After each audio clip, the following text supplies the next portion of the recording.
Welcome to DefCon 3. I'm KT McFarland. For months, we've heard that Al-Qaeda core is finished. Osama bin Laden is dead, and the core of Al-Qaeda has been decimated. But then with the Paris massacre, everybody's scratching their heads and paying it a second look. Maybe it's not finished. So joining me to discuss is Tom Joscelyn of the Foundation for the Defense of Democracies and the Long War Journal.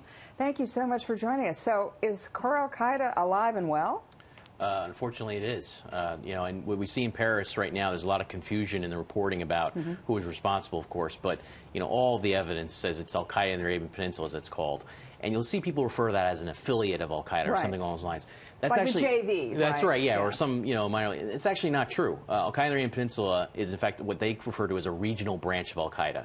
Basically, they're responsible for waging jihad in Saudi Arabia and Yemen. Now, on top of that, the leadership of AQAP also holds management positions within Al-Qaeda's global organization. In other words, they basically direct things far beyond Saudi Arabia and Yemen. And so something like we see in the Paris attack is totally within their portfolio to do because they're following the mission set forth by Osama bin Laden and Ayman al-Zawahiri, the head of Al-Qaeda, and they still answer to the most senior leaders of Al-Qaeda to this day, directly. So the idea that this is not core Al-Qaeda, I think, is foolish. Talk to me about the competition, then, between Al-Qaeda and ISIS. For 6 months we've thought, well, Al-Qaeda's finished, it's all ISIS.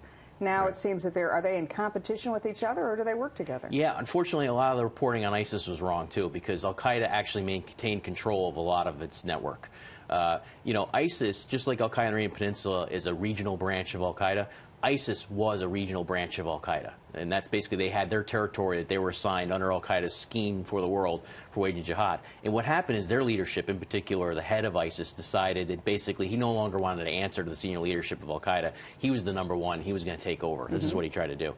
And some groups have gone his way. Some jihadists have gone his way. But more often than not, the senior-most jihadists around the globe, from West Africa through South Asia, basically remain allied with Al-Qaeda, not ISIS. Tom, when we look at all after the fact, whether it's the Paris massacre, whether it was the Fort Hood shooter, every one of these dozens of incidents, after the fact we said, the clues were all there. He did this, he did that, we should have seen this coming, and yet we never seem to get in front of it. We always sort of, in hindsight, identify it. Is there any way of looking for the needle in the haystack, any way of looking for these sort of red flags that show up and connect them before there's an attack? Well, I'd say two things about that. One, there's sort of a cognitive bias we have in this stuff because we don't see all the stuff that's foiled, all the plots that are foiled. We only see the ones that really get through. And the plots that even get to advanced stages that are foiled, a lot of people forget them. We don't remember that there actually were a sophisticated plot afoot. In fact, in 2010, there was a very serious plot directed by Osama bin Laden to launch Mumbai-style attacks in Europe.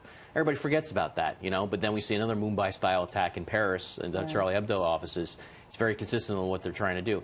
The second thing is that, what bothers me in this case, more than other cases, is that the brothers who carried out the attack, particularly on the magazine, were well known. These are guys, all the red flags are there. That's what's troubling. That's what's troubling. I mean, these are not two guys who came out of nowhere.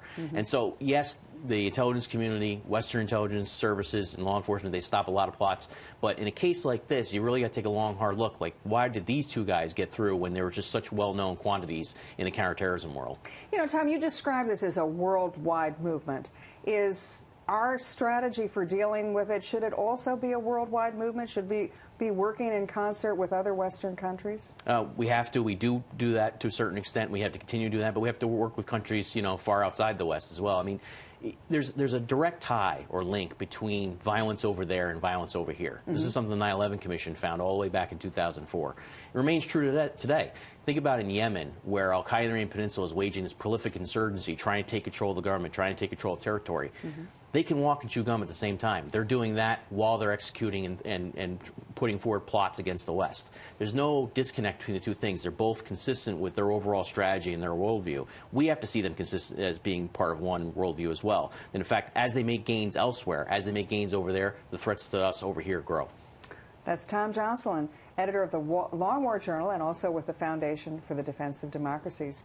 If you want to find out more about this story and others, go to foxnews.com. Thanks for joining DEFCON 3. I'm KT McFarland.